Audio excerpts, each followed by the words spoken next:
Hello guys, so I am Ashwarya Nurag and I welcome you all here. So we are just going to start physics today for class 10. This is the lecture 1. So what will we study today? First, we will get the introduction of this chapter. Second, all about charge.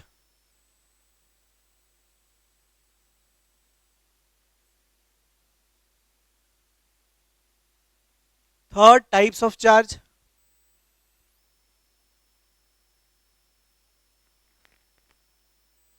Fourth, properties of charge.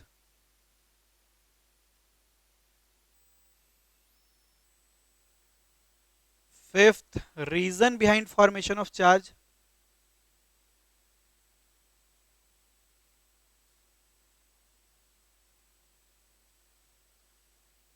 Sixth, principle of conservation of charge.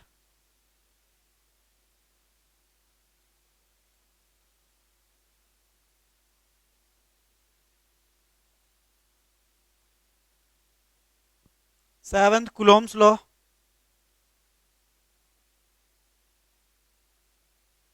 And eighth, electric field,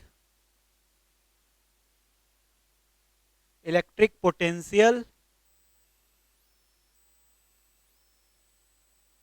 and potential difference.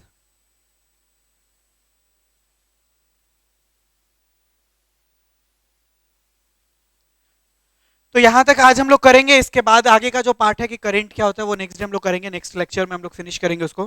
First introduction of this chapter. आप जैसे ही current के बारे में पढ़ना शुरू करते हैं, electric current के बारे में पढ़ना शुरू करते हैं, इलेक्ट्रिसिटी के बारे में पढ़ना शुरू करते हैं, तो आपको बताया जाता है rate of flow of charge is called electric current. I repeat, rate of flow of charge. Charge के फ्लो करने के रेट को इलेक्ट्रिक करंट कहते हैं. इसी वजह से इलेक्ट्रिक करंट के बारे में पढ़ने से पहले हमें जरूरी है यह जानना कि चार्ज क्या होता है. और इसी वजह से आज के लेक्चर को हमने कंप्लीटली डेडिकेट किया है ऑल अबाउट चार्ज डिस्कस करने में. चार्ज को अच्छे से अगर हम समझ जाते हैं तो फिर इलेक्ट्रिक करंट को अच्छे से समझना काफी आसान हो जाता है. तो इलेक्ट्रिक करंट क्या है, करंट कैसे फ्लो करता है, करंट का डायरेक्शन क्या होता है, करंट किन फैक्टर्स पर डिपेंड करता है, रेजिस्टेंस क्या होता है, ये सारी चीजें हम लोग नेक्स्ट लेक्चर में डिस्कस करेंगे. पहले इस चैप्टर के कॉन्सेप्ट को क्लियर करने के लिए और इस चैप्टर पे कमांड बना पाने के लिए चार्ज के बारे में सारा कुछ हम लोग डिस्कस करेंगे. ये चैप्टर इलेक्ट्रोमैग्नेटिज्म का बेसिक चैप्टर है. इस चैप्टर में आपको चार्ज के बारे में तो पढ़ना ही पढ़ना है. इसमें कुछ रूल्स जो है, मतलब पहले तो आप ये देखोगे कि बेसिक टर्म्स कौन कौन से, इलेक्ट्रिक करंट क्या होता है, इलेक्ट्रिक पोटेंशियल क्या होता है, पोटेंशियल डिफरेंस क्या होता है, रेसिस्टेंस क्या होता है, कंडक्टेंस क्या होता है, conductor, non conductor, semi conductor, super conductors क्या होते हैं, करंट के कौन कौन से इफेक्ट्स हैं, हीटिंग इफेक्ट ऑफ करंट क्या है, ओम्स लॉ क्या होता है, जूल्स हीटिंग लॉ क्या है, इलेक्ट्रिक पावर किसको कहते हैं, इलेक्ट्रिकल एनर्जी किसको कहते हैं, ये पूरा है. और इस पर बेस्ड न्यूमेरिकल्स. तो ये इंट्रोडक्शन इस चैप्टर का. ये चैप्टर बहुत इंपॉर्टेंट है और आप इसको बहुत ज्यादा इंजॉय करेंगे क्योंकि इलेक्ट्रिक करंट के बिना आप अपना लाइफ इमेजिन भी नहीं कर सकते हैं. रोटी कपड़ा और मकान के बाद सबसे ज्यादा इंपॉर्टेंट इलेक्ट्रिसिटी है हमारे लिए आज के दौर में. मोबाइल अगर आपका चार्ज नहीं हो तो फिर मोबाइल होने का कोई फायदा नहीं होता है. तो इलेक्ट्रिक करंट के बिना आप इमेजिन भी नहीं कर सकते अपने लाइफ को. तो आप अपने आसपास इलेक्ट्रिसिटी को फील कर रहे होते हो. आप देख रहे होते हो आपके आसपास वायर है, आपके आसपास बल्ब है, आपके आसपास मोटर है, आपके आसपास जनरेटर है, आपके आसपास एसी है, आपके आसपास स्विच है, बोर्ड है, ट्यूबलाइट है. तो सारी वो चीजें हैं जिनका कहीं ना कहीं कनेक्शन इलेक्ट्रिक करंट से. इस वजह से इस चैप्टर को आप बहुत अच्छे से फील कर पाएंगे. तो फर्स्ट आता है हमारा कि चार्ज कहेंगे किसको. देखो बेसिकली क्या है ना कि चार्ज किसी भी बॉडी का प्रॉपर्टी है जिसकी वजह से वो अपने चारों तरफ इलेक्ट्रिक फील्ड क्रिएट करता है. अब है क्या ना कि चार्ज से आपको पता चलता है कि किसी बॉडी में इलेक्ट्रिसिटी का कितना अमाउंट है. जैसे सपोज किया जाए ये बॉडी है और इस बॉडी में अपना इलेक्ट्रिसिटी का कितना अमाउंट है, ये आपको तभी पता चलेगा जब आपको चार्ज के बारे में पता हो. मींस कि चार्ज से यह पता चलता है कि किसी बॉडी में इलेक्ट्रिसिटी का कितना अमाउंट होगा. और यहां पर एक और इंपॉर्टेंट चीज है, इलेक्ट्रिसिटी जो आपका होता है वो दो पार्ट में बढ़ जाता है, दो ब्रांचेस भी आप इसको कह सकते हैं. एक आपका होता है स्टैटिक इलेक्ट्रिसिटी और दूसरा current electricity. static electricity deals all about charge in rest, deals charges at rest, but current electricity deals charges in motion. Static electricity को हम लोग इलेक्ट्रोस्टैट भी कहते हैं। हालांकि आपके सिलेबस में आपको करंट इलेक्ट्रिसिटी पढ़ना है, लेकिन फिर भी आपको पता होना चाहिए कि स्टैटिक इलेक्ट्रिसिटी या इलेक्ट्रोस्टैट क्या है। इसमें भी चार्ज को स्टडी आप करते हैं और वो जो चार्ज होता है वो रेस्ट में होता है, लेकिन करंट इलेक्ट्रिसिटी में चार्ज जो होता है वो मोशन में होता है। यहां पे आप दिखा रहे होते हैं कि चार्ज मूव कर रहा होता है, जैसे वायर में चार्ज एक पॉइंट से दूसरे पॉइंट तक मूव कर रहा होता है। तो स्टैटिक इलेक्ट्रिसिटी आप क्लास 12th में पढ़ेंगे, और पहले आप स्टैटिक इलेक्ट्रिसिटी पढ़ेंगे क्लास 12th में, फिर आप करंट इलेक्ट्रिसिटी के बारे में पढ़ेंगे। साथ ही साथ आप क्लास 8 में थोड़ा थोड़ा स्टैटिक इलेक्ट्रिसिटी के बारे में पढ़े हैं, लाइटनिंग के बारे में, लाइटनिंग कंडक्टर के बारे में, ये सारा कुछ आप पढ़े हैं। तो मैं बात कर रहा था चार्ज क्या है, the property of a body due to which it creates an electric field around it is called charge. किसी भी बॉडी का ऐसा प्रॉपर्टी जिसकी वजह से वो अपने चारों तरफ इलेक्ट्रिक फील्ड क्रिएट करता है, उसे हम चार्ज कहते हैं। आगे आप देखेंगे कि जहां इलेक्ट्रिक फील्ड है वहां मैग्नेटिक फील्ड भी होता है, तो electric field and magnetic field भी आप डेफिनेशन में डाल सकते हैं। अब इस डेफिनेशन को आप समझो होता कैसे है। आप क्लास 5 या 6 में एक बहुत ही इंटरेस्टिंग एक्सपेरिमेंट था, और मेरे हिसाब से सब लोगों ने ये किया है। आपको बताया गया था, आपकी टीचर या आपके टीचर ने आपको बताया होगा कि आप पेन ले लो या फिर कॉम्ब ले लो और उसको हेयर में रब करो और फिर उसको पेपर क्लिपिंग के पास ले जाओ, पेपर क्लिपिंग देखो अट्रैक्ट हो रहा है। चार्ज का स्टडी आपका वहीं से शुरू हो गया था। बस ये नहीं बताया गया था कि ये इसलिए अट्रैक्ट हो रहा है क्योंकि यहाँ इसमें चार्ज आ गया है और इसके चारों तरफ इलेक्ट्रिक फील्ड है। आप याद करो क्या होता था, आप रब करते थे उसके बाद ले आते थे। ऐसा होता था क्या कि आप रब किए और इस पेन को या कॉम्ब को आप यहाँ रखे हो, ऊपर में रखे हो, और पेपर क्लिपिंग यहाँ अट्रैक्ट होता था? नहीं होता था। मतलब ये है कि इस रबिंग, आगे हम लोग डिस्कस करेंगे चार्ज एक्टिवेट कैसे होता है, इस रबिंग के द्वारा आप इस बॉडी को चार्ज कर दिए हो। एट द सेम टाइम इसका इफेक्ट तभी आप फील करोगे जब आप उस रीजन में जाओगे, जब आप उस फील्ड में जाओगे जहां पे उसका इफेक्ट होता है।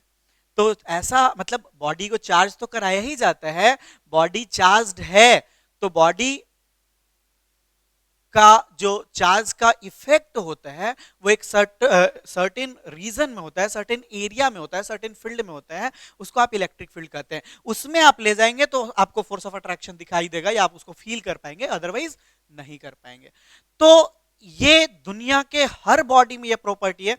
जैसे मास, मास एक ऐसा प्रॉपर्टी है जो हर बॉडी में होता है। दुनिया का कोई ऐसा पार्टिकल है ही नहीं जिसके पास मास नहीं हो। इलेक्ट्रॉन प्रोटॉन तक के पास मास होता है। उसी तरीके से हर बॉडी के पास चार्ज होता है, इसे एक्टिवेट करना पड़ता है। एक्टिवेट करने का तरीका डिफरेंट डिफरेंट है, लेकिन चार्ज हर बॉडी में है, और जिसके पास चार्ज होगा वो चारों तरफ इलेक्ट्रिक फील्ड क्रिएट करेगा।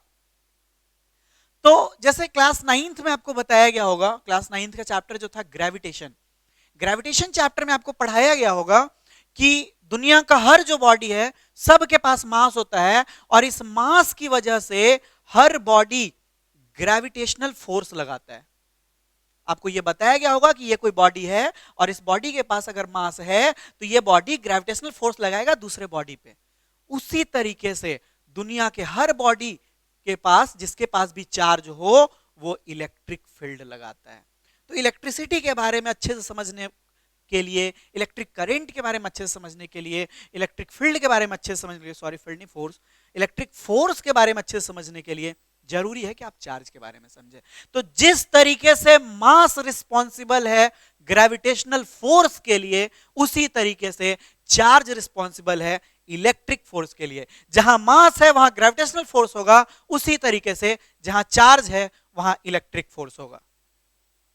तो इस तरीके से हम ये देख रहे हैं कि करंट दो टाइप्स का है, इलेक्ट्रिसिटी दो टाइप का है, स्टैटिक इलेक्ट्रिसिटी और करंट इलेक्ट्रिसिटी। स्टैटिक इलेक्ट्रिसिटी में आप चार्ज को रेस्ट में रखते हैं, और करंट इलेक्ट्रिसिटी में चार्ज मूविंग होता है। साथ ही साथ चार्ज किसी भी बॉडी का वो प्रॉपर्टी है जो बताता है कि उस बॉडी में इलेक्ट्रिसिटी का कितना अमाउंट है। साथ ही साथ चार्ज बॉडी का वो प्रॉपर्टी है जिसकी वजह से बॉडी अपने चारों तरफ इलेक्ट्रिक फील्ड क्रिएट करता है। चार्ज को आप Q से, स्मॉल q या कैपिटल Q से रिप्रेजेंट करते हैं। ये एक स्केलर क्वांटिटी है क्योंकि इसमें डायरेक्शन नहीं होता है, और इसका SI यूनिट जो है वो कूलॉम्ब होता है। जिसको आप C से रिप्रेजेंट करते हैं। कूलॉम्स लॉ आगे आप डिस्कस करेंगे, हम लोग डिस्कशन इसका करेंगे कूलॉम्स लॉ का, तो उन्हीं के ऑनर में हम लोग ऐसा यूनिट कूलॉम रखें। यहाँ पे एक चीज ध्यान देना, कैपिटल से आप कूलॉम नहीं लिखेंगे, ये चीज आपको पता भी होगा।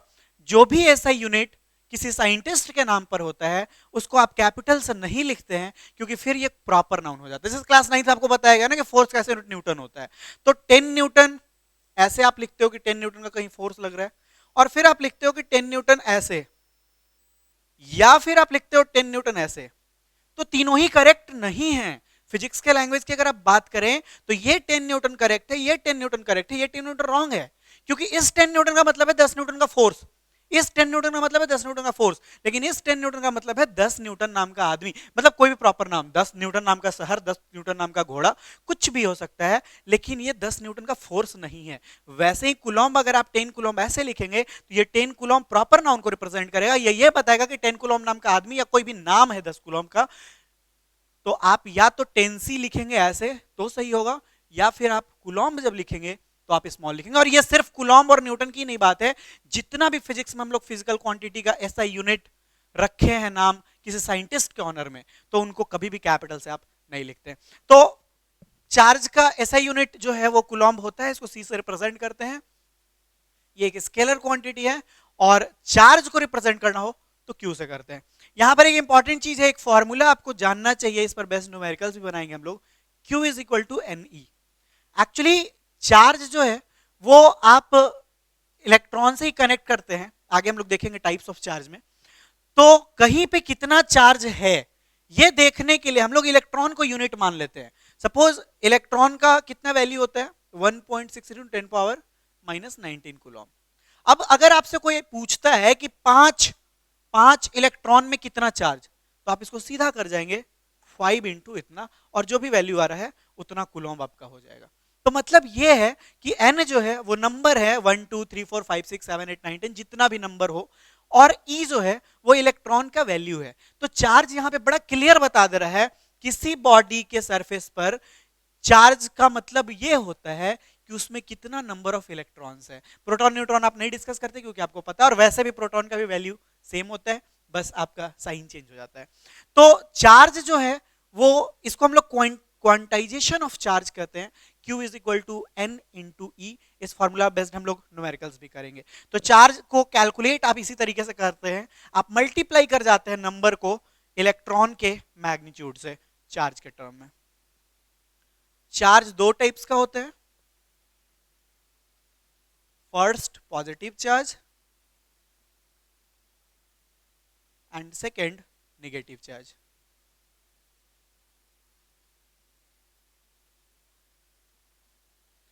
अब पॉजिटिव चार्ज में क्या होगा, मोर प्रोटॉन लेस इलेक्ट्रॉन, और यहां पे क्या होगा, लेस प्रोटॉन मोर इलेक्ट्रॉन। अब देखो क्लास 9th में आप सबको याद होगा, लास्ट चैप्टर आपका केमिस्ट्री का था स्ट्रक्चर ऑफ एटम।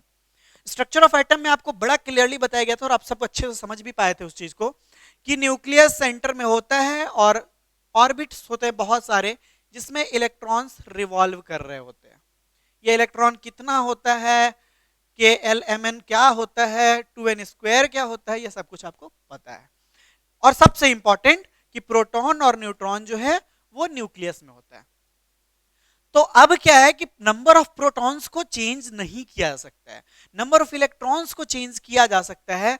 अब अगर मैं आपसे नॉर्मल बात करूं कि कोई भी बॉडी है, कोई भी बॉडी, तो आपको पता है कि उसका जो एटम होगा वो इलेक्ट्रिकली न्यूट्रल होगा, ये सबको पता है। एटम है तो इलेक्ट्रिकली न्यूट्रल है, इलेक्ट्रिकली न्यूट्रल है, इसका यह मतलब है सर कि number of electron number of proton के इक्वल होता है। अब अगर किसी तरीके से फ्रिक्शन, कंडक्शन, इंडक्शन, किसी तरीके से अगर आप उसमें क्या करें कि जैसे कोई बॉडी है, इस बॉडी से एक इलेक्ट्रॉन या दो इलेक्ट्रॉन आप निकाल ले, फ्री इलेक्ट्रॉन को बाहर कर दें, तो फ्री इलेक्ट्रॉन को अगर आप बाहर करा देते हैं किसी भी तरीके से, तो प्रोटॉन तो इसका जितना था उतना ही रहेगा, लेकिन इलेक्ट्रॉन दो ठो कम हो जाएगा। तो इलेक्ट्रॉन कम हो गया मतलब प्रोटॉन ज्यादा, और प्रोटॉन ज्यादा मतलब पॉजिटिव चार्ज। केमिस्ट्री में आपको याद आ रहा होगा कैथोड और एनोड, एनोड और कैथोड कैसे बनते हैं, या एनायन और केटायन। आयन का अगर मैं पूछूं कि Na और Na प्लस दोनों में क्या डिफरेंस है, यही डिफरेंस तो है कि Na का एटॉमिक नंबर 11 है जबकि इसका 10 ही है। इसमें नंबर ऑफ इलेक्ट्रॉन भी 11 है, नंबर ऑफ प्रोटॉन भी 11 है, लेकिन इसमें नंबर ऑफ इलेक्ट्रॉन 10 है जबकि नंबर ऑफ प्रोटॉन 11 है, या 10 इसको तो नहीं कह सकते फिलहाल हम लोग क्योंकि एटम का एटॉमिक नंबर होता है, आयन का नहीं। तो ये 10 इलेक्ट्रॉन और 11 प्रोटॉन है, इसीलिए तो ये प्लस लिख दिए हम, क्योंकि प्रोटॉन ज्यादा था। क्लोरीन के केस में उल्टा हो जाएगा, Cl17 है, Cl माइनस अगर आप कर देंगे, इसमें 17 इलेक्ट्रॉन है और 17 ही प्रोटॉन है, लेकिन इसके पास 18 इलेक्ट्रॉन है, 17 ही प्रोटॉन है। इलेक्ट्रॉन ज्यादा हो गया तो माइनस आप डाल दिए। तो अगर कोई बॉडी है और वो इलेक्ट्रॉन डोनेट करेगा तो वो क्या बनेगा, पॉजिटिव चार्ज बनेगा, क्योंकि उसके पास इलेक्ट्रॉन कम हो गए हैं। लेकिन जो भी बॉडी इलेक्ट्रॉन गेन करता है, जिसमें इलेक्ट्रॉन बढ़ जाता है, डेफिनेटली उसमें इलेक्ट्रॉन ज्यादा है तो वो निगेटिव कहलाएगा। तो यहीं से आप देख ले, या उसी एग्जांपल को हम ले लेते हैं अगेन, जो आप बचपन से पढ़ते आ रहे हैं, बचपन से करते आ रहे हैं। आप पेन को लिए, हेयर में रब किए, पेपर क्लिपिंग के पास ले गए, अट्रैक्ट कर रहा है। एक्चुअली जब तक आप रब नहीं किए थे तब तक ये अट्रैक्ट नहीं कर रहा था पेपर क्लिपिंग को, क्योंकि बॉडी चार्ज नहीं हुआ था, ये इलेक्ट्रिकली न्यूट्रल था। आप ले जाओ पेपर क्लिपिंग के पास, कुछ नहीं होगा। लेकिन जब आप रब कर लिए, तो हेयर का ये प्रॉपर्टी है कि आप प्लास्टिक रब करेंगे तो हेयर इलेक्ट्रॉन डोनेट करेगा, हेयर इलेक्ट्रॉन डोनेट करेगा, हेयर इलेक्ट्रॉन डोनेट करेगा। इसका मतलब लेस इलेक्ट्रॉन हो जाएगा, हेयर क्या बन गया, पॉजिटिव चार्ज। और आपका पेन उस इलेक्ट्रॉन को गेन कर लिया, तो पेन क्या बन गया, निगेटिव चार्ज। अब आप पेपर क्लिपिंग के पास ले गए तो वो अट्रैक्ट कर लिया।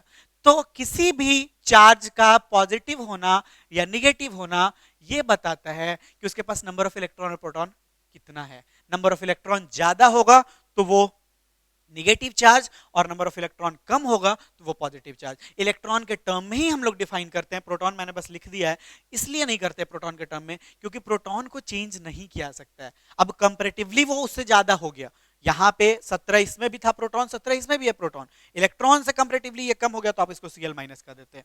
तो लेस इलेक्ट्रॉन हो रहा है, सॉरी इलेक्ट्रॉन ज्यादा हो रहा है तो आप इसको माइनस कर दे रहे हैं, तो ये निगेटिव चार्ज हो रहा है। तो बॉडी का चार्ज डिफाइन करता है इलेक्ट्रॉन, इलेक्ट्रॉन ज्यादा हुआ निगेटिव चार्ज, इलेक्ट्रॉन कम हुआ पॉजिटिव चार्ज। तो दो टाइप है चार्ज के, पॉजिटिव और निगेटिव। इनफैक्ट एक इंटरेस्टिंग फैक्ट है, ये पॉजिटिव वर्ड जो है और ये निगेटिव वर्ड, ये वर्ड दिया गया था, एक अमेरिकन थे, नाम आप जरूर सुने होंगे, बेंजामिन फ्रैंकलिन। बेंजामिन फ्रैंकलिन ने ये टर्म दिया था, पॉजिटिव और निगेटिव। आगे है प्रॉपर्टीज ऑफ चार्ज। चार्ज के तीन property, like charge repel each other, unlike charges attract each other, and if there is a charged body and an uncharged body, then the charged body will attract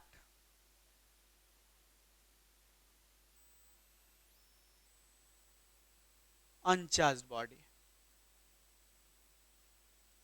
तो तीन property है charge के, basically आपके school में तो दो ही आते हैं, like charge repel each other. Like charge का ये मतलब कि अगर एक पॉजिटिव चार्ज है और दूसरा भी पॉजिटिव चार्ज है, ये इसको रिपेल करेगा, ये इसको रिपेल करेगा। अगर ये निगेटिव चार्ज है और ये भी निगेटिव चार्ज है तो ये इसको रिपेल करेगा और ये इसको रिपेल करेगा। This is called property of repulsion, repulsive force लगेगा दोनों के बीच। दूसरा, unlike charges always attract each other. It means that if there is a positive charge and another is negative, then the positive will attract negative charge and the negative will attract positive charge. Vice versa is also correct. If there is a negative charge and another is positive charge, then the negative charge will attract the positive one and the positive charge will attract the negative one. So two rules are very important. Like charges will always repel each other and unlike charge will always attract each other. Thereafter, if there is a charged body, suppose कीजिए आपकी ये कोई charged body है और दूसरा uncharged body है, तो uncharged body कुछ नहीं करेगा, लेकिन charged जो होगा वो uncharged को अट्रैक्ट कर लेगा। इसी वजह से एक बड़ा इंपॉर्टेंट कॉन्सेप्ट है कि रिपल्सन से ही आपको पता चलेगा कि बॉडी चार्ज है या नहीं और उसमें कौन सा चार्ज है, क्योंकि अट्रैक्शन तब भी होता है जब दोनों अनलाइक चार्ज हो, और अट्रैक्शन तब भी होता है जब सिर्फ एक बॉडी चार्ज हो, लेकिन रिपल्सन सिर्फ एक ही केस में होता है जब दोनों ही बॉडी सेम चार्ज पे हो, दोनों ही बॉडी लाइक चार्जेज हो। तो इंट्रोडक्शन हमने इस चैप्टर का लिया। चार्ज क्या होता है, किसी भी बॉडी का प्रॉपर्टी जिसकी वजह से वो अपने चारों तरफ इलेक्ट्रिक फील्ड क्रिएट करता है, इसे कैपिटल या स्मॉल क्यू से रिप्रेजेंट करते हैं। ये स्केलर क्वांटिटी और इसका ऐसा यूनिट कूलम्ब होता है। क्यू का formula Q is equal to N into E होता है। और साथ ही साथ हम लोग ये देखें कि दो टाइप होते हैं चार्ज के, positive charge and negative charge. Positive charge has more proton and less electron, but negative charge has less proton and more electrons. Thereafter, properties of charge, there are three properties of charge. First, like charges repel each other. Second, unlike charges attract each other. And third, if there is a positive if there is a charged body and another is uncharged, then the charged body will attract uncharged body. Next हमें यह पढ़ना है कि कैसे charge का formation हो जाता है। What is the reason behind formation of charge? ऐसा क्या होता है कि चार्ज का फॉर्मेशन पॉसिबल हो पाता है? इसका सिंपल सा आंसर है 3 वर्ड्स का, due to transfer of electron. आप उसी एग्जांपल को लीजिए जो आप खुद किए हैं या आप कर सकते हैं अभी भी। आप अगर हेयर में कॉम्ब को या पेन को रब कर रहे हैं तो पेन में चार्ज आ रहा है या हेयर में चार्ज आ रहा है, तो क्यों आ रहा है? चलो इसके पहले एक चीज और देख लेते हैं। वो आप क्लास 8 में आपको पढ़ाया गया होगा, मैंने टॉपिक नहीं लिखा है उसका। चार्ज किसी बॉडी को कैसे चार्ज किया जा सकता है? चार्ज करने के प्रोसेस को हम लोग मतलब इलेक्ट्रिफिकेशन कहते हैं। और इसमें आप क्या करते हैं? 3 तरीका। First by friction, second by conduction and third by induction. तो ये 3 तरीका है जिससे किसी भी बॉडी को चार्ज किया जा सकता है। फ्रिक्शन में आप क्या करते हैं? 2 बॉडी को रब करते हैं। कंडक्शन में आप क्या करते हैं? 2 बॉडी को एक दूसरे के कांटेक्ट में लाते हैं। और इंडक्शन में आप क्या करते हैं? एक चार्ज को दूसरे अनचार्ज से नजदीक रखते हैं। थोड़ा टाइम लगता है लेकिन वो भी चार्ज हो जाता है। तो ये 3 तरीका है किसी भी बॉडी को चार्ज बनाने का। लेकिन इन सारे में जो प्रोसेस फॉलो किया जाता है, जो इंटरनल फेनोमेना हो रहा होता है, वो है ट्रांसफर ऑफ इलेक्ट्रॉन। आपको अच्छे से पता है, एटॉमिक स्ट्रक्चर में आप पढ़ चुके हैं, प्रोटॉन और न्यूट्रॉन पार्टिसिपेट नहीं कर सकते हैं। इलेक्ट्रॉन भी जो फ्री इलेक्ट्रॉन होंगे वो मूव करते हैं और चार्ज का फॉर्मेशन हो जाता है। तो ट्रांसफर ऑफ इलेक्ट्रॉन को आप अच्छे समझ सकते हैं। सपोज किया जाए आप हेयर की बात कर रहे हैं और कॉम्ब की बात कर रहे हैं। हेयर क्या करेगा? इलेक्ट्रॉन लूज करेगा, और कॉम्ब क्या करेगा? उसी इलेक्ट्रॉन को गेन करेगा। तो हेयर जो है वो पॉजिटिव चार्ज बन जाएगा और कॉम्ब जो है वो निगेटिव चार्ज बन जाएगा। तो इस पूरे के पूरे प्रोसेस में जब आप हेयर को कॉम्ब से रब कर रहे थे, ये प्रोसेस हो गया, ट्रांसफर ऑफ इलेक्ट्रॉन हो गया। एक बॉडी ए है जो इलेक्ट्रॉन ट्रांसफर कर रहा है, और दूसरा बॉडी बी है जो इलेक्ट्रॉन गेन कर रहा है। तो जो लूज कर रहा है वो पॉजिटिव बन जाएगा, जो गेन कर रहा है वो निगेटिव बन जाएगा। और इसमें जो प्रोसेस हुआ है वो ट्रांसफर ऑफ इलेक्ट्रॉन हुआ है, और इसमें जो हुआ फाइनल रिजल्ट हुआ कि एक बॉडी पॉजिटिवली चार्ज हो गया और दूसरा बॉडी निगेटिवली चार्ज हो गया। तो 3 वर्ड्स का इसका आंसर है reason behind formation of charge, charge is being formed just due to transfer of electron.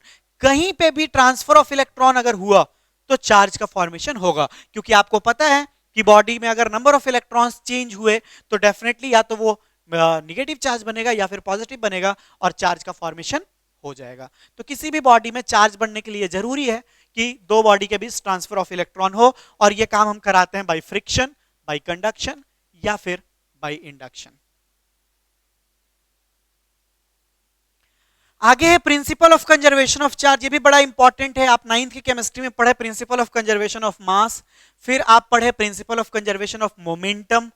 अब आज आप पढ़ रहे हैं principal of conservation of charge. इसका स्टेटमेंट तो आपको, principal of conservation of energy भी आप पढ़े, तो स्टेटमेंट आपको पता है। बस एनर्जी के जगह पे, मास के जगह पे चार्ज को कर देना। Charge can neither be created nor be destroyed, it can be transferred from one body to another. तो बड़ा आसान है स्टेटमेंट, लेकिन इसको थोड़ा समझते हैं कहने का मतलब क्या है। जैसे मान लीजिए कि ये बॉडी ए था और ये बॉडी बी है।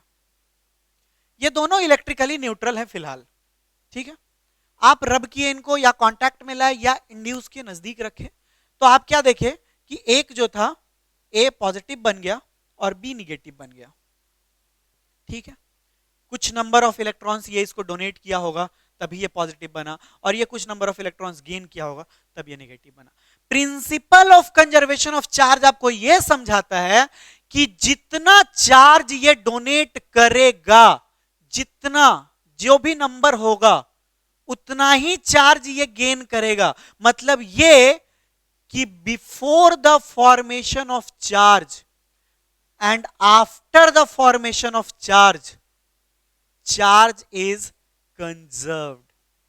चार्ज आप यहां बनाए नहीं हैं, चार्ज आप यहां डिस्ट्रॉय नहीं किए हैं, क्योंकि जितना चार्ज पहले था उतना ही चार्ज बाद में भी। आपका बोलने का तरीका चेंज हो गया। आप पहले ए को कह रहे थे इलेक्ट्रिकली न्यूट्रल, आप बी को भी कह रहे थे इलेक्ट्रिकली न्यूट्रल, अब आप कह रहे हैं कि ए एक पॉजिटिव चार्ज है, बी एक निगेटिव चार्ज है। लेकिन ए ने जितना इलेक्ट्रॉन डोनेट किया है, ए ने जितना इलेक्ट्रॉन लूज किया है, बी ने उतना ही इलेक्ट्रॉन गेन किया है। और इसीलिए बिफोर पूरे सिस्टम का चार्ज बनने से पहले जितना टोटल चार्ज था, वो चार्ज बनने के बाद भी टोटल चार्ज सेम ही है, क्योंकि ये इनके बीच का ही इंटरचेंज हुआ है ना, नया कुछ तो बाहर से नहीं आया। तो इसीलिए हम लोग कहते हैं कि चार्ज कंजर्व्ड है। आप बस एक काम कर सकते हैं कि चार्ज को एक बॉडी से दूसरे बॉडी में ट्रांसफर कर सकते हैं। अब आप वही चीज है फिर से, हेयर पे आप रब कर रहे कॉम को या पेन को, तो आप क्रिएट नहीं कर रहे चार्ज। ये मतलब मास हो, एनर्जी हो, चार्ज हो, ये वो चीजें हैं जो क्रिएट और डिस्ट्रॉय नहीं किया जा सकता है। ये हैं पहले से। तो आप अगर ये कहते हैं कि देखो जी मैं ना सुपर पावर हूं, मैंने ना मैं जस्ट यहाँ पे मैंने रब किया और मैंने इस पे निगेटिव चार्ज क्रिएट कर दिया, तो आप गलत बोल रहे हो। आपने निगेटिव चार्ज क्रिएट नहीं किया, इसने आप इलेक्ट्रॉन डोनेट किया तब इसमें आया। मतलब चार्ज अगर दोनों को एक सिस्टम मान ले, अपने हेयर को और इस पेन को, तो इनके बीच इंटरचेंज हुआ इलेक्ट्रॉन का, एक देने वाला है दूसरा लेने वाला है और चार्ज बन गया है, चार्ज एक्टिवेट हो गया है, चार्ज था पहले से। तो we can not create charge and we can not destroy charge, we can only transfer charge. That's why we say that charge is conserved. तो ये बहुत इंपॉर्टेंट है, principle of conservation of charge. Charge can neither be created nor be destroyed, it can be only transferred from one body to another body.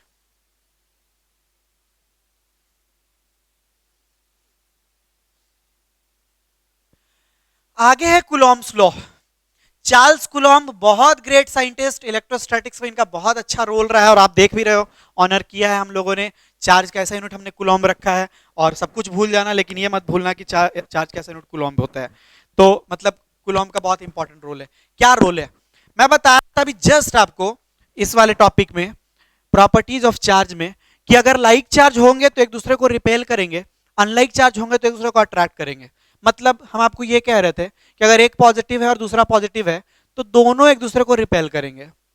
साथ ही साथ वही चीज negative में भी होगा।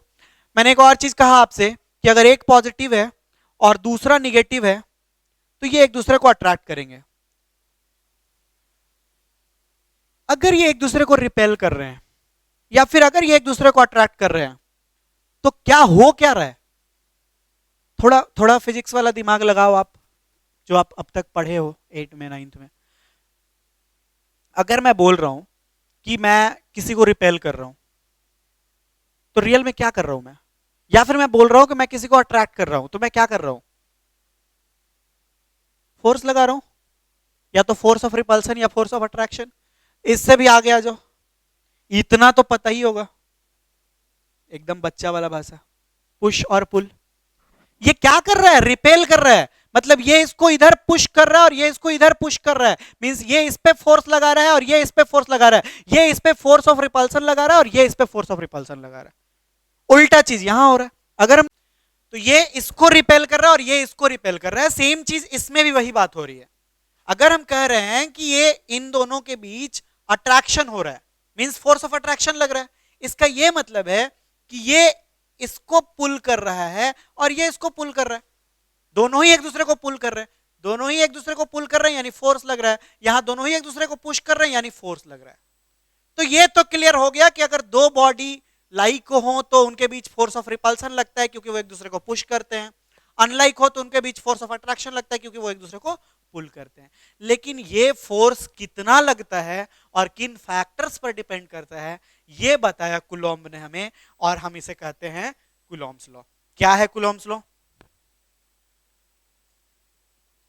कूलॉम्ब्स लॉ हमें बताता है इलेक्ट्रोस्टैटिक फोर्स के बारे में। इलेक्ट्रोस्टैटिक फोर्स क्या होता है?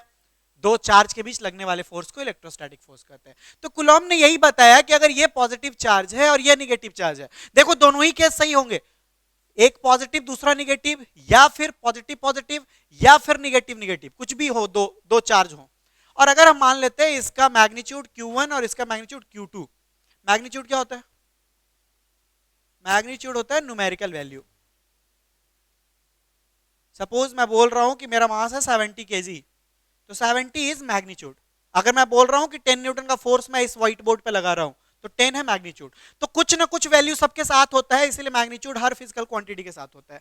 तो मैं ये बोल रहा हूं कि इसका मैग्नीट्यूड Q1 है और इसका मैग्नीट्यूड Q2 है, और इन दोनों चार्ज के बीच का डिस्टेंस अगर R है, तो कूलॉम्ब ने, चार्ल्स कूलॉम्ब ने हमें यह बताया कि इनके बीच जो फोर्स लगेगा वो डायरेक्टली प्रोपोर्शनल होगा Q1 Q2 के प्रोडक्ट का। और दूसरा उसने ये बताया कि ये इनवर्सली प्रोपोर्शनल होगा इनके बीच के डिस्टेंस के स्क्वायर का। आप इसको इक्वेशन 1 मान लो, इसको इक्वेशन 2 मान लो, दोनों को आप कंबाइन करोगे तो F direct proportional to Q1 Q2 by R square. Directly proportional to को इज इक्वल टू में कन्वर्ट करने के लिए कांस्टेंट यूज किया जाता है, यहां पे कांस्टेंट K है, ये R स्क्वायर हो गया। This statement is known as Coulomb's law. अब इस ये K जो है वो कांस्टेंट है, इसका वैल्यू 1/4 पाई एप्सिलॉन नॉट होता है। फ्री स्पेस में इसका वैल्यू होगा, K का वैल्यू होगा 9 × 10⁹ न्यूटन मीटर स्क्वायर पर कूलॉम्ब स्क्वायर।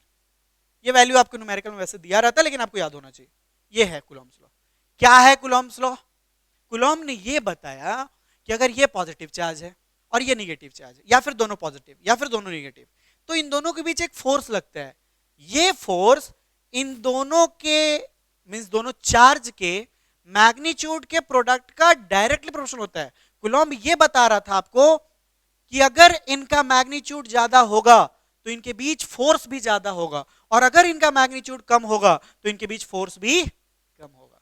सीधी सी बात है, अगर ये 10 कूलॉम्ब और 10 कूलॉम्ब के चार्ज है, या 10 कूलॉम्ब और 15 कूलॉम्ब के चार्ज है, और दूसरा केस ये है कि ये 100 कूलॉम्ब का और 300 कूलॉम्ब का है, कब ज्यादा फोर्स लगेगा? सेकंड वाले केस में। और वही चीज वहां पे भी। तो कूलॉम्ब ने सिंपल कहा कि अगर मैग्नीट्यूड ज्यादा हुआ, न्यूमेरिकल वैल्यू चार्ज का ज्यादा हुआ, तो फोर्स भी ज्यादा लगेगा, और अगर वैल्यू कम हुआ तो फोर्स भी कम लगेगा। सेकंड उसने ये बताया कि अगर उनके बीच का डिस्टेंस ज्यादा हुआ तो फोर्स कम हो जाएगा, और अगर डिस्टेंस कम हुआ तो फोर्स ज्यादा हो जाएगा। ये भी कॉमन सेंस की बात है ना, ये चीज तो आप ग्रेविटेशन में भी पढ़े हैं। बॉडी 9th में, बॉडी अगर नजदीक नजदीक है तो फोर्स ऑफ ग्रेविटेशन ज्यादा होगा, बॉडी दूर दूर है तो फोर्स ऑफ ग्रेविटेशन कम होगा। देखो चार्ज को मास से कनेक्ट कर लो, आसान हो जाएगा समझना। वहां पे पढ़े थे ना फोर्स का, ग्रेविटेशनल फोर्स का, Gm1m2/r स्क्वायर। मास ज्यादा तो ग्रेविटेशनल फोर्स भी ज्यादा, डिस्टेंस ज्यादा तो फोर्स कम। वहां मास को रिप्लेस कर दिया चार्ज, वो न्यूटन दिया था, ये कूलॉम्ब दिया है। तो डिस्टेंस इन दोनों के बीच अगर डिस्टेंस कम होगा तो इलेक्ट्रोस्टैटिक फोर्स डेफिनेटली ज्यादा लगेगा। अब अगर एक है आपका दिल्ली में और दूसरा है मुंबई में, मतलब इतना दूर, तो इतना कम हो जाएगा, ऑलमोस्ट जीरो हो जाएगा। तो डिस्टेंस बढ़ाने के साथ इलेक्ट्रोस्टैटिक फोर्स कम होता जाता है, और वो स्क्वायर से सीधा है कनेक्शन। मतलब जितना ज्यादा डिस्टेंस बढ़ाएगा, अगर आप डिस्टेंस को डबल कर रहे हैं तो फोर्स 4 टाइम कम हो जाएगा। लेकिन यहाँ पे चार्ज को डबल करेंगे, एक चार्ज को अगर डबल करें तो फोर्स डबल ही होगा। तो डिफाइन कैसे करेंगे कूलॉम्ब्स लॉ को? ये लाइन तो आपको ध्यान रखना ही है, ये पूरा यहां से लेके यहां तक लिख ही देना है, पूरा ये डायग्राम बना के दिखाना है। सिंपल वर्ड में अगर कहा जाए कि क्या है Coulomb's law, according to Charles Coulomb, the force of attraction or repulsion between two charges is directly proportional to the product of their magnitude and inversely proportional to the square of the distance between them. This statement is called Coulomb's law. या फिर the electrostatic force between two charges is directly proportional to the product of their magnitude and inversely proportional to the square of the distance between them. This is called Coulomb's law. इस पर based numerical मैं आज आपको homework में भी दूंगा, और आगे भी न्यूमेरिकल हम लोग इस पर बेस्ट बनाएंगे। आपको Q1 Q2 का वैल्यू दिया जाएगा, कांस्टेंट का वैल्यू आपको पता है 9 न्यूटन मीटर स्क्वायर पर कूलम्ब स्क्वायर, और डिस्टेंस आपके पास होगा, तो आप निकाल पाएंगे कि दोनों एक दूसरे को कितना फोर्स से खींच रहे हैं। एक इंटरेस्टिंग चीज आपको बता रहे हैं कि कब ये रिपल्सन होगा और कब अट्रैक्शन होगा, ये भी आप आसानी से पता कर सकते हैं। अगर मैं आपसे बोलूं कि दो चार्ज है, मुझे नहीं पता पॉजिटिव है कि निगेटिव है क्या है, बस मैं बोल रहा हूं कि इन दोनों के बीच जो फोर्स लग रहा है वो -10 न्यूटन लग रहा है। और एक और एग्जांपल मैं दे रहा हूं, ये ए और बी है और ये पी और क्यू है, और इसमें मैं आपको बोल रहा हूं कि इनके बीच का जो फोर्स ऑफ अट्रैक्शन है वो 10 न्यूटन है, या फोर्स ऑफ रिपल्सन जो है वो 10 न्यूटन, मतलब बस फोर्स है, अट्रैक्शन है कि रिपल्सन नहीं पता। अब आपको बताना है कि ये फोर्स ऑफ अट्रैक्शन लग रहा है कि फोर्स ऑफ रिपल्सन लग रहा है। कैसे पता करेंगे? नहीं पता इसका वैल्यू क्या है, ये पॉजिटिव है कि निगेटिव है। ऐसे तो हम लोग पढ़ लिए कि दोनों पॉजिटिव होंगे तो रिपेल करेंगे, दोनों निगेटिव होंगे तो रिपेल करेंगे, एक पॉजिटिव है दूसरा निगेटिव है तो अट्रैक्ट करेगा, एक निगेटिव है दूसरा पॉजिटिव है तो अट्रैक्ट करेगा। लेकिन यहाँ पे कुछ वैल्यू नहीं पता है, बस बोल दिया किसी ने, ऐसे ही आपको ऐसे ही पूछ दिया कि दो दो बॉडी है और उनके बीच फोर्स जो लग रहा है -2 बॉडी, मतलब दो चार्ज है, उनके बीच जो फोर्स लग रहा है वो -10 न्यूटन है, या दो चार्ज है उनके बीच जो फोर्स लग रहा है वो 10 न्यूटन है। तो आप बताओ कि ये फोर्स ऑफ अट्रैक्शन है कि फोर्स ऑफ रिपल्सन है। कैसे पता करेंगे? देखो, अगर ये निगेटिव है तो ये होगा फोर्स ऑफ अट्रैक्शन। कैसे? मैं बता रहा हूं, कुछ रटना नहीं है, समझना है। और अगर ये पॉजिटिव है तो है रिपल्सन। कैसे? क्लास 5-6 का मैथ आप जानते हैं, और उसी का एप्लीकेशन मैंने कर दिया। क्या केस बनता है? केस बनता है कि अगर एक पॉजिटिव है और दूसरा भी पॉजिटिव, या दूसरा केस एक निगेटिव और दूसरा निगेटिव, तीसरा एक पॉजिटिव दूसरा निगेटिव, वाइस वर्सा तो सेम ही होगा। आप सोचो अगर इसका वैल्यू +10 होता या -10, कोई भी वैल्यू हो, अगर दोनों ही निगेटिव होंगे और फॉर्मूला फोर्स का जानते हो कि Q1 Q2 by R square, देखो डिस्टेंस तो पॉजिटिव ही होगा जी, निगेटिव तो होगा नहीं, कांस्टेंट तो कांस्टेंट ही है। अगर इन दोनों में प्रोडक्ट पॉजिटिव और पॉजिटिव है तो पॉजिटिव पॉजिटिव का प्रोडक्ट क्या होता है? पॉजिटिव होता है। अब बताओ मेरे को कि अगर वैल्यू फोर्स का पॉजिटिव दिया हुआ है, मतलब कि दोनों ही चार्ज क्या है? पॉजिटिव है, मींस कि कौन सा फोर्स? रिपल्सन का फोर्स। उल्टा देखते हैं, अगर ये निगेटिव चार्ज है और दूसरा भी निगेटिव चार्ज है, तो भी निगेटिव निगेटिव का प्रोडक्ट क्या होता है? पॉजिटिव होता है। तो मतलब ये कि अगर 10 न्यूटन दिया हुआ है तो दोनों ही केस में हमें पता चल रहा है कि फोर्स ऑफ रिपल्सन ही लगेगा। लेकिन अगर एक निगेटिव है और दूसरा पॉजिटिव है तो इसका प्रोडक्ट हमेशा निगेटिव होता है, एक पॉजिटिव है दूसरा निगेटिव है, इसका प्रोडक्ट हमेशा निगेटिव होता है। तो वैल्यू अगर निगेटिव है तो फोर्स ऑफ अट्रैक्शन लग रहा है, मींस कि अगर बोल दिया कोई कि -10 न्यूटन का फोर्स लग रहा है दो चार्ज के बीच, तो श्योर है कि एक पॉजिटिव होगा और दूसरा निगेटिव, या उल्टा एक निगेटिव होगा दूसरा पॉजिटिव। लेकिन अगर कोई बोल रहा है कि दो चार्ज के बीच का फोर्स 10 न्यूटन है, तो हो सकता है ये या तो ये दोनों पॉजिटिव हों या फिर ये दोनों निगेटिव हों। अब नहीं समझ में आ रहा है या फिर थोड़ा डिफिकल्ट लग रहा है तो एन याद कर लो, निगेटिव वैल्यू मतलब अट्रैक्शन। फिर से कोशिश करते हैं, कोई भी वैल्यू निगेटिव दिया हुआ है फोर्स का, इलेक्ट्रोस्टैटिक फोर्स का, आपको बता दिया गया कि ये दोनों चार्ज हैं और इन दोनों के बीच अट्रैक्शन हो रहा है कि रिपल्सन हो रहा है, ये आपको पता करना है, और इंफॉर्मेशन है -10 न्यूटन इनके बीच इलेक्ट्रोस्टैटिक फोर्स लग रहा है। अब आपके पास दो केस बनता है, अगर दोनों पॉजिटिव होंगे तो पॉजिटिव पॉजिटिव का प्रोडक्ट पॉजिटिव हो जाएगा, जबकि वैल्यू तो निगेटिव दिया हुआ था, मतलब दोनों पॉजिटिव नहीं है। अगर दोनों का वैल्यू निगेटिव होता तो निगेटिव नेगेटिव भी मिलके पॉजिटिव हो जाते, प्रोडक्ट मतलब मिलके नहीं, दोनों का प्रोडक्ट पॉजिटिव होता, तो फिर रिपल्सन। मींस कि निगेटिव वैल्यू दिया है तो एक ही केस है, या तो ये पॉजिटिव और ये निगेटिव है, या फिर ये पॉजिटिव और ये निगेटिव है। मतलब ये कि वैल्यू और एक पॉजिटिव और दूसरा निगेटिव हो तो दोनों एक दूसरे को अट्रैक्ट ही करेंगे। वाइस वर्सा है कि अगर वैल्यू प्लस दिया हुआ है तो श्योर बात है कि ये और ये दोनों ही पॉजिटिव हैं, या फिर ये और ये दोनों ही निगेटिव हैं, और लाइक चार्ज रिपेल करते हैं, इसलिए फोर्स जो होगा वो रिपल्सन का होगा।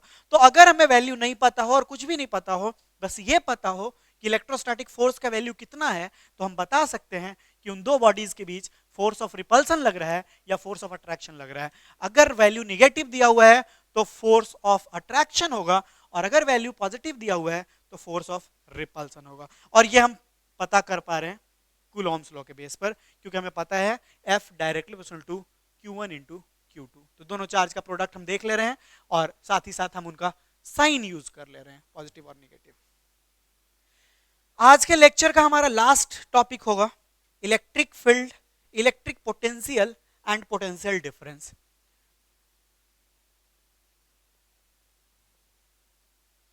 देखो इलेक्ट्रिक फील्ड क्या है, ये हम लोग पहले ही डिस्कस कर चुके हैं। चार्ज के चारों तरफ का वो रीजन जहां पे चार्ज के इंपैक्ट को आप फील कर सकते हैं, उसी को हम लोग इलेक्ट्रिक फील्ड कहते हैं। The region produced by a charge in which we can feel its effect is called electric field. अगर हम कहीं कहते हैं, जैसे वही चीज है, अगर ये कॉम्प को रब कर रहे हैं, पेन को रब कर रहे हैं और ये पेपर क्लिपिंग के पास आ रहा है, तो इसके चारों तरफ एक रीजन है, इसके चारों तरफ एक एरिया है, इसके चारों तरफ एक फील्ड है, एक क्षेत्र है, जिसमें उसका फील्ड को आप, जिसमें उसके इंपैक्ट को आप फील कर पा रहे हैं, तभी तो अट्रैक्ट कर रहा है। आप दूर रखेंगे तो नहीं कर पाएगा। तो मतलब ये है कि जिस जगह पे चार्ज अपना इंपैक्ट फील करा दे, पेपर क्लिपिंग आप यहां ला रहे तब ना अट्रैक्ट हो रहा है, पेपर क्लिपिंग को आप यहां रख देंगे तो कोई अट्रैक्शन ही नहीं होगा। जिस तरीके से मैग्नेट है, तो मैग्नेट के चारों तरफ का एक रीजन होता है जिसको हम लोग मैग्नेटिक फील्ड कहते हैं। इस बीच में आप आयरन नेल लाइएगा तो ये अट्रैक्ट कर लेगा, आप यहां आयरन नेल लाइएगा तो थोड़े अट्रैक्ट कर पाएगा, अगर मैग्नेट बहुत पावरफुल नहीं है तो, या बहुत दूर रखिएगा तो जिस तरीके से मैग्नेट अपने चारों तरफ मैग्नेटिक फील्ड प्रोड्यूस करता है, मास अपने चारों तरफ ग्रेविटेशनल फील्ड प्रोड्यूस करता है, उसी तरीके से चार्ज अपने चारों तरफ इलेक्ट्रिक फील्ड क्रिएट करता है। तो the region produced by charge, region ये वाला बोल रहे हैं, the reason produced by a charge or the area or the field produced by a charge in which we can feel its effect is called electric field. आगे है electric potential and potential difference. देखो charge को यहां, charge यहां है already, हम इसको और स्ट्रॉन्ग बनाने के लिए अगर कहीं से चार्ज ला रहे हैं, और कहीं से नहीं, अगर हम इंफिनिटी की बात करें और इंफिनिटी से हम पॉजिटिव चार्ज को लाएं तो क्या करना पड़ेगा जी?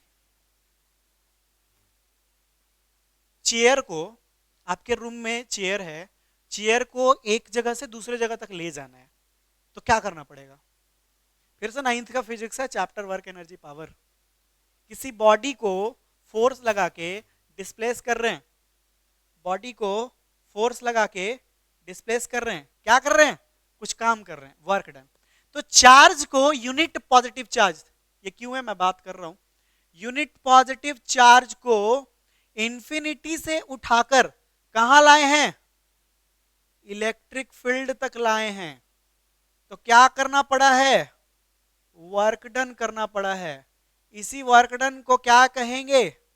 इलेक्ट्रिक पोटेंशियल कहेंगे। इससे आसान कुछ हो ही नहीं सकता। मतलब the work done for carrying a unit positive charge from infinity to any electric field is called electric potential. यहां पे एक रीजन था, यहां पर एक एरिया था जहां पे चार्ज था, इस चार्ज को और स्ट्रेंथन करने के लिए और स्ट्रॉन्ग बनाने के लिए इंफिनिटी से चार्ज को यहां तक लाया गया। तो क्या किया गया होगा? Work done. उस वर्क डन को क्या कहेंगे? Electric potential. इसको V से रिप्रेजेंट करते हैं और इसका ऐसा यूनिट वोल्ट होता है। फॉर्मूला क्या होगा? V इज इक्वल टू, क्या बोले, work done to carry a charge means W by Q। इस पर बेस्ड न्यूमेरिकल्स हम लोग बनाएंगे। V is equal to W by Q। तो हम लोग ये देखे कि किसी, मतलब हम लोग ये देख रहे हैं कि इंफिनिटी से यूनिट पॉजिटिव चार्ज को इलेक्ट्रिक फील्ड तक लाने में जितना वर्क डन किया जाएगा उसे हम लोग इलेक्ट्रिक पोटेंशियल कहेंगे। इसको V से रिप्रेजेंट करते हैं, इसका SI यूनिट वोल्ट होता है और V का फॉर्मूला होता है V is equal to W by Q। आगे है पोटेंशियल डिफरेंस। ये जस्ट इक्विवेलेंट है पोटेंशियल डिफरेंस इलेक्ट्रिक पोटेंशियल के ही, लेकिन थोड़ा सा डिफरेंस ये है कि पोटेंशियल डिफरेंस में आप चार्ज को एक पॉइंट से दूसरे पॉइंट तक ले जाते हैं एक ही इलेक्ट्रिक फील्ड में। यहां पे इंफिनिटी का कोई कॉन्सेप्ट नहीं है और कुछ अलग से बात नहीं की जा रही है, यहां पे सेम इलेक्ट्रिक फील्ड में चार्ज को कैरी कर। अच्छा फिर से देखो, चार्ज को पॉइंट ए से पॉइंट तक बी तक ले जा रहे हो तो क्या करना पड़ेगा? वर्क डन करना पड़ेगा। इस वर्क डन को ही क्या कहोगे? Potential difference. और ये सेम ही बातें हैं, मतलब बस इंफिनिटी और उसका डिफरेंस है। एक में इंफिनिटी में आप ला रहे हैं और इसमें आप क्या कर रहे हो कि एक पॉइंट दूसरे पॉइंट तक ले जा रहे हो। इसको भी V से रिप्रेजेंट करोगे, इसका भी यूनिट वोल्ट होगा और इसका भी formula V is equal to W by Q होगा, क्योंकि ये भी वर्क डन है चार्ज को एक पॉइंट से दूसरे पॉइंट तक कैरी कराने के लिए। डिफरेंस समझते हैं इलेक्ट्रिक पोटेंशियल और पोटेंशियल डिफरेंस का। Electric potential is the work done to carry a unit positive charge from infinity to any electric field is called electric potential. and the work done for carrying a charge from one point to another point in same electric field is called potential difference. देखो यहाँ पे थोड़ा वो हो जाता है कि आप पॉजिटिव को रियल में मूव कराते नहीं, आप तो मूव इलेक्ट्रॉन को कराते हैं, इसीलिए यहाँ पे कहीं कहीं पे आपको डेफिनेशन मिल जाएगा, the work done for carrying an electron to move from one point to another point is called potential difference. यही तो करते हैं हम लोग, वायर में चार्ज फ्लो करता है, तो चार्ज एक पॉइंट से दूसरे पॉइंट तक जा रहा है, दूसरे पॉइंट से तीसरे पॉइंट तक जा रहा है, यही तो पोटेंशियल डिफरेंस है। तो पोटेंशियल डिफरेंस जितना ज्यादा, मतलब चार्ज उतना तेज मूव कर रहा है, करंट उतना ही ज्यादा होगा, और पोटेंशियल डिफरेंस जितना कम, करंट उतना ही कम हो जाएगा। तो सीक्वेंस समझना बड़ा जरूरी है, पहले चार्ज के बारे में जानना जरूरी है, फिर पोटेंशियल डिफरेंस के बारे में जानना जरूरी है, तब करंट पढ़ेंगे हम लोग, तो चीजें समझ में आएंगी। इलेक्ट्रिक फील्ड क्या था? इलेक्ट्रिक फील्ड रीजन है, एरिया है जो चार्ज के चारों तरफ होता है। मैंने इसको रब किया, इसमें चार्ज आ गया, अब इसके चारों तरफ का जो क्षेत्र होगा उसको इलेक्ट्रिक फील्ड कहेंगे। चार्ज को इंफिनिटी से इलेक्ट्रिक फील्ड तक लाने में जो वर्क डन किया जाता है उसको इलेक्ट्रिक पोटेंशियल कहते हैं। चार्ज को एक पॉइंट से दूसरे पॉइंट तक लाने में जो वर्क डन होता है सेम इलेक्ट्रिक फील्ड में, उसको पोटेंशियल डिफरेंस कहते हैं। दोनों ही को V से रिप्रेजेंट करते हैं, दोनों ही का ऐसा यूनिट वोल्ट होता है, और दोनों ही का formula V is equal to W/Q होता है। एक और चीज है कि बहुत बार मतलब बोर्ड में ये तो एक आध सवाल आ ही जाता है इससे, कभी वो 1 वोल्ट डिफाइन करने को बोल देते हैं, कभी वो 1 एम्पियर डिफाइन करने को बोल देते हैं, कभी वो 1 ओम डिफाइन करने को बोल देते हैं, कभी 1 वॉट डिफाइन करने को बोल देते हैं। तो 1 वोल्ट अगर डिफाइन करने की बात आ जाए तो क्या कहिएगा, कैसे डिफाइन होगा? V is equal to W/Q। ये V1 तब होगा ना जब 1 जूल का वर्क डन हो 1 कूलम चार्ज लाने में। मतलब हम लोग फिजिकल क्वांटिटी को रिलेट कर रहे हैं उसके ऐसे यूनिट से। तो बोला गया डिफाइन 1 वोल्ट, तो 1 वोल्ट तभी होगा पोटेंशियल डिफरेंस जब आप 1 कूलम चार्ज को मूव कराने में 1 जूल का वर्क डन करें। Means 1 volt is defined as the potential difference in bringing a 1 coulomb of charge, या फिर आप ऐसे बोलो, if 1 joule of work is being done to carry 1 coulomb of charge, the potential difference is called 1 volt. तो ऐसे ही आ गया, और भी हम लोग डिस्कस करेंगे 1 एम्पियर, 1 ओम, 1 वाट। तो सब में क्या करना है ना, फॉर्मूला यूज करना है, और फॉर्मूला भी बेसिक वाला formula V is equal to IR भी आगे हम लोग पढ़ेंगे, आप पढ़े भी होंगे शायद। तो ये वाला आप लगाइएगा तो 1 वोल्ट डिफाइन नहीं होगा। अगर आप ये कहते हैं कि 1 एम्पियर का करंट है और 1 ओम का रेजिस्टेंस है, उसको 1 वोल्ट कहते हैं, ये सही हो सकता है, लेकिन ये डेफिनेशन नहीं हो सकता। तो डेफिनेशन जब भी आप ऐसे यूनिट का दें, उसका बेसिक फॉर्मूला से आपको देना होगा। जैसे पावर 1 वाट बोल दिया जाए तो पावर इज इक्वल टू क्या होता है, work done by time, 1 joule by 1 second. जबकि P इज इक्वल टू तो VI भी होता है, P इज इक्वल टू और भी फॉर्मूला होता है, लेकिन आपको वही फॉर्मूला यूज करना है जो उसका बेसिक फॉर्मूला है। तो इस तरीके से आप 1 वोल्ट को डिफाइन करते हैं। फिर से देख लेते हैं हम लोग पोटेंशियल डिफरेंस और इलेक्ट्रिक पोटेंशियल में क्या डिफरेंस है। The work done for carrying a unit positive charge from infinity to any electric field is called electric potential, and the work done for carrying a charge from one point to another point in same electric field is called potential difference. एक important है चीज voltage, ये हमारे लिए बड़ा familiar है। हम लोग पोटेंशियल डिफरेंस को उतना नहीं सुनते हैं अपने डे टू डे लाइफ में, वोल्टेज खूब सुनते हैं। मम्मा बोलती है वोल्टेज कम है, मोटर बंद कर दो, वोल्टेज कम है, एसी मत चलाओ, वोल्टेज कम है, हीटर मत चलाओ, वोल्टेज कम है, मोबाइल मत चलाओ। मोबाइल तो चला ही सकते हैं। मतलब जो भी हेवी इलेक्ट्रिकल एप्लियंस हैं, वोल्टेज कम रहने पर उनको बंद करने को कहा जाता है। तो पहली बात कि वोल्टेज है क्या, तो आंसर है कि वोल्टेज नहीं, कुछ नहीं, वोल्टेज कुछ होता ही नहीं है। एक्चुअली पोटेंशियल डिफरेंस कुछ होता है, और पोटेंशियल डिफरेंस ये होता है the work done for carrying a charge from one point to other point in same electric field is called potential difference. Potential difference का ऐसा यूनिट वोल्ट होता है। शायद ऐसा हुआ हो कि वोल्ट को ही हम लोग थोड़ा सा वोल्ट वोल्ट करते करते वोल्टेज कर गए, और वोल्टेज कहीं पे अगर कोई बोलता है तो आप समझ जाइएगा कि वो पोटेंशियल डिफरेंस का बात कर रहा है। मींस अगर मम्मा बोल रही है वोल्टेज कम है एसी मत चलाओ, तो मम्मा ये कह रही है कि पोटेंशियल डिफरेंस कम है इसलिए एसी मत चलाओ। मम्मा ये कह रही है कि work done for carrying a charge from one point to other point in same electric field कम है, मतलब चार्ज को एक जगह से दूसरी जगह फ्लो कराना मुश्किल है, मतलब एसी खराब हो जाएगा, जल जाएगा, फ्यूज उड़ जाएगा। तो टंग थोड़ा मम्मा को प्रॉब्लम होता है कि पोटेंशियल डिफरेंस कम है तो वोल्टेज बोल देती है, और मतलब ये टर्म ज़्यादा इंडिया में ही पॉपुलर है, फॉरेन में थोड़ा कम ही पॉपुलर है ये, पोटेंशियल डिफरेंस ही लोग जानते हैं, बट हम लोग वोल्टेज बोलते हैं। और वोल्टेज आपके एग्जाम में नहीं पूछा जाएगा, टर्मिनल वोल्टेज एक अलग हो जाता है वो, लेकिन ऐसे वोल्टेज नहीं आएगा। ये फिजिक्स का टर्म है ही नहीं, ये हम मतलब पूरा अगर आप सोचो तो ये पोटेंशियल डिफरेंस का डोमेस्टिक नाम है। और आपको समझने के लिए ये है कि वोल्टेज अगर कोई बोल रहा है मतलब वो पोटेंशियल डिफरेंस की बात कर रहा है। अब कैसे ये हैम्पर कर रहा है, कैसे अफेक्ट कर रहा है इलेक्ट्रिक करंट, नेक्स्ट डे के लेक्चर में और क्लियर हो जाएगा कि एक्चुअली अगर आपका चार्ज एक पॉइंट से दूसरे पॉइंट तक अच्छे से नहीं फ्लो कर रहा है तो डेफिनेटली वो एप्लियंस अच्छे से काम नहीं करेगा। इसीलिए कहा जाता है कि हैवी एप्लियंस को बंद कर दीजिए जब वोल्टेज आपका कम हो, मतलब पोटेंशियल डिफरेंस आपका कम हो। तो ये था electric potential and potential difference. Next day हमारा पहला टॉपिक ही होगा व्हाट इज इलेक्ट्रिक करंट। अब चार्ज के बारे में लोग सारा कुछ अच्छे से समझ चुके हैं तो करंट को समझना बहुत आसान है। एक बार हम लोग देख लेते हैं आज पढ़े क्या क्या है। Introduction is not for you, introduction हम लोग बस ये देख रहे थे कि ये चैप्टर क्या है और कैसा है, क्या क्या टॉपिक पढ़ना है और क्या क्या चीजें हम पढ़ेंगे। First topic we had for today, what do you mean by charge? Charge is the property of a body due to which it creates an electric field around it. It is represented by capital letter Q or small letter q. Its SI unit is coulomb and it is a scalar quantity. Its formula is Q is equal to Ne. Second, types of charge. There are two types of charge, positive charge and negative charge. The charge having more proton and less electron is called positive charge, and the charge having more electron and less proton is called negative charge. The term positive and negative was given by Benjamin Franklin. Third, properties of charge. There are three properties of charges.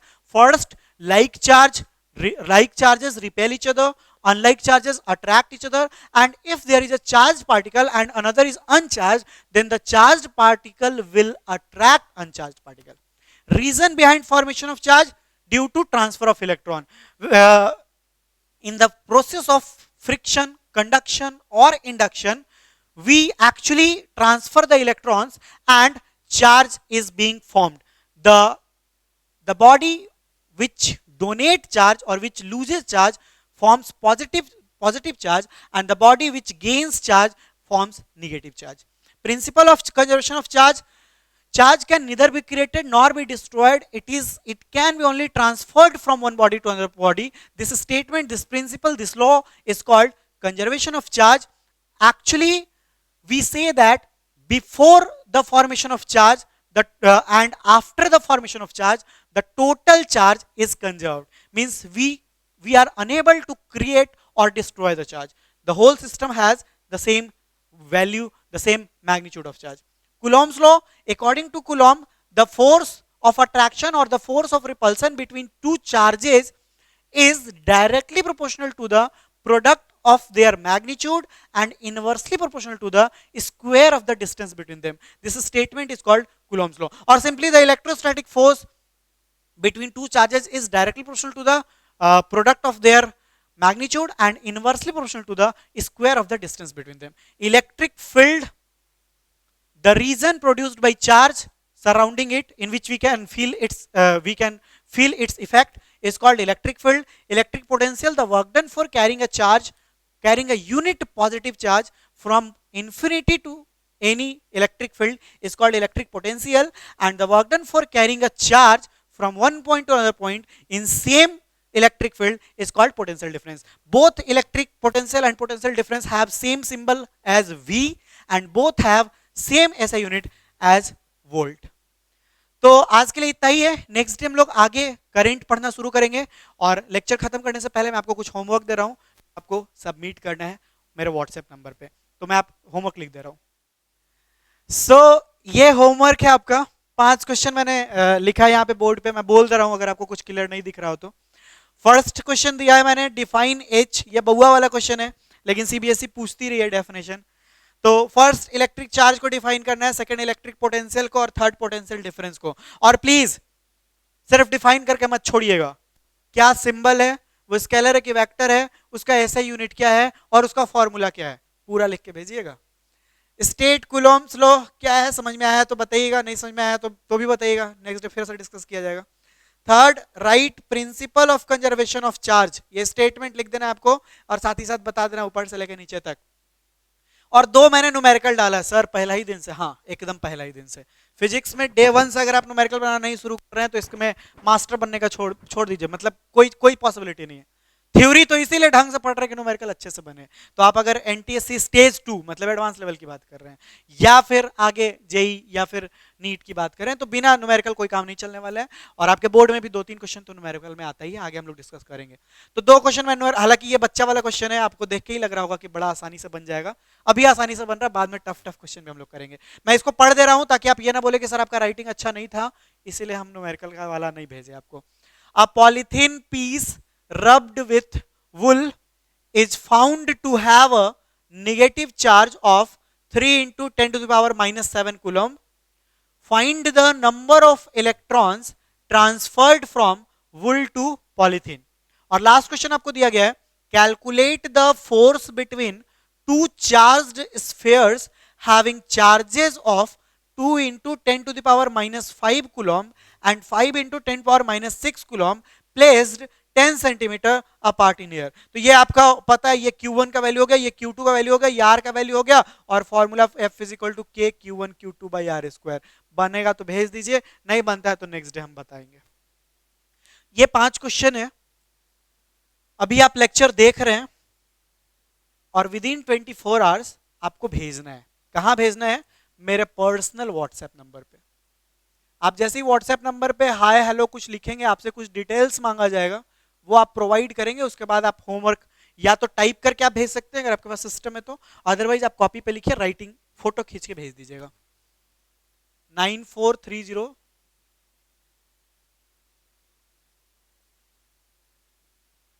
9430924550 ये मेरा WhatsApp number है। मेरा चेहरा दिखेगा आपको, उसके बाद आप भेजिएगा, इधर उधर मत भेज दीजिएगा, तो फालतू कोई पागल होगा कि इतना कौन फिजिक्स पढ़ रहा है। ठीक है, तो रिवॉल्यूशन लाने जा रहे हैं हम लोग एकदम, मतलब खूब बढ़िया से आग लगा देंगे।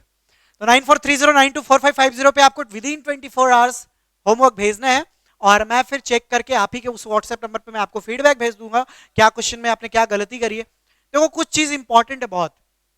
पहला क्या है ना, कि आपको बोर्ड्स देना है या फिर स्कूल एग्जाम भी आप पहले से देते आ रहे हैं, तो उसमें आपके नॉलेज का इंपॉर्टेंस तो होता ही होता है। दूसरा इंपॉर्टेंट चीज है आपके राइटिंग स्किल का भी इंपॉर्टेंस बहुत ज्यादा है। तो राइटिंग स्किल ऐसा नहीं कि ओवरनाइट डेवलप होगा, डे 1 से लिखना शुरू करो। और दूसरा जो मैंने पहले भी आपको बताया था, मुझे पता चलना चाहिए कि कितना आपको समझ में आ रहा है। अगर आपको इस लेवल से नहीं समझ में आ रहा है तो लेवल चेंज किया जाएगा, लेकिन समझाना मेरा काम है और समझना आपको है। तो आप जब लिखने जाते हैं ना, ऐसे आपको लगता है कि सब कुछ समझ में आ रहा है, लिखने जाते हैं तो पता चलता है कि अरे ये वाला टॉपिक तो समझ में आया नहीं। तो आप ये भी व्हाट्सएप पे लिख के भेज दो कि इलेक्ट्रिक पोटेंशियल मुझे नहीं समझ में आया, मैं आपको समझा दूंगा व्हाट्सएप पे या फिर कॉल करके। तो लेकिन कम ही कम, थोड़ा थोड़ा 4 5 7 10 ऐसे ही करके, लेकिन लिखना डेली है। राइटिंग स्किल जब भी लेक्चर होगा मैं आपको होमवर्क दूंगा और आपको करके भेजना है। नहीं करके भेजेंगे आपका नुकसान है, हम तो अपना लेक्चर कंटिन्यू रखेंगे ही रखेंगे। तो इस नंबर पे आप होमवर्क भेजे करके, और मैं चेक करके आपको भेजूंगा। एक और इंपॉर्टेंट चीज है ना कि होमवर्क क्यों जरूरी है या फिर पढ़ाई क्यों जरूरी है। अगर मैं आपसे पूछता हूं कि आदमी और जानवर में क्या डिफरेंस है, तो आप क्या बताएंगे? ह्यूमन और एनिमल में क्या डिफरेंस है? बहुत सारे डिफरेंसेस आप काउंट करा सकते हैं। ठीक है, आदमी हंसता है, आदमी के पास दिमाग होता है, जानवर नहीं हंसते हैं, उनके पास दिमाग नहीं होता है। आदमी कल्चर्ड है, जानवर कल्चर्ड नहीं है। हमारे पास ड्रेसिंग सेंस है, फैशन सेंस है, उनके पास नहीं है। और भी टेक्नोलॉजी है, ये वो डिफरेंसेस हजारों हैं। अपने काम की बात क्या है ना, और जो सबसे इंपॉर्टेंट डिफरेंस है मेरे हिसाब से, कि आदमी जो है, इंसान जो है, हम और आप जो है, अपना फ्यूचर चेंज कर सकते हैं अपने मेहनत के दम पे और अपने कर्म के बल पे। लेकिन जानवर अपना फ्यूचर चेंज नहीं कर सकते हैं अपने मेहनत के दम पे और अपने कर्म के दम पे। जैसे एक जानवर, एक कुत्ता है, ठीक है, वो चाहता है कि 10 साल बाद मेरे पास ऑडी हो, 10 साल बाद मेरे पास 10 करोड़ रुपया हो। उसके लिए उसको क्या करना चाहिए? कोई सिलेबस ही नहीं है उसके पास, कुछ नहीं है, कोई कोई क्राइटेरिया भगवान ने उसके लिए नहीं बनाया कि वो डेली सुबह शाम रात या पूरे 24 घंटे में 20 घंटा अगर भौंकता है तो उसको इतना पैसा मिल जाएगा, या ऐसा कोई ख्वाब उसका पूरा होगा। नहीं, वो कर ही नहीं सकता, वो चाह के भी नहीं कर सकता है।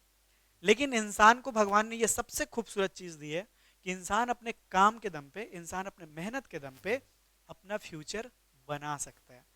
तो अभी अगर आप मेहनत करेंगे, अभी आप ये सब करेंगे, तो आने वाले टाइम में आप जो भी सोच रहे हैं वो आपको मिलेगा।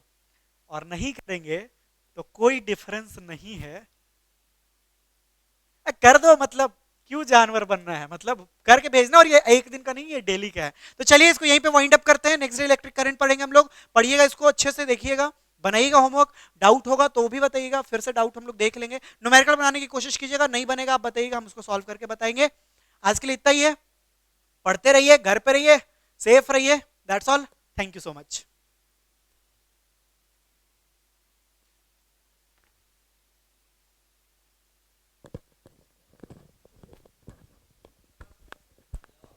बंद कर दीजिए।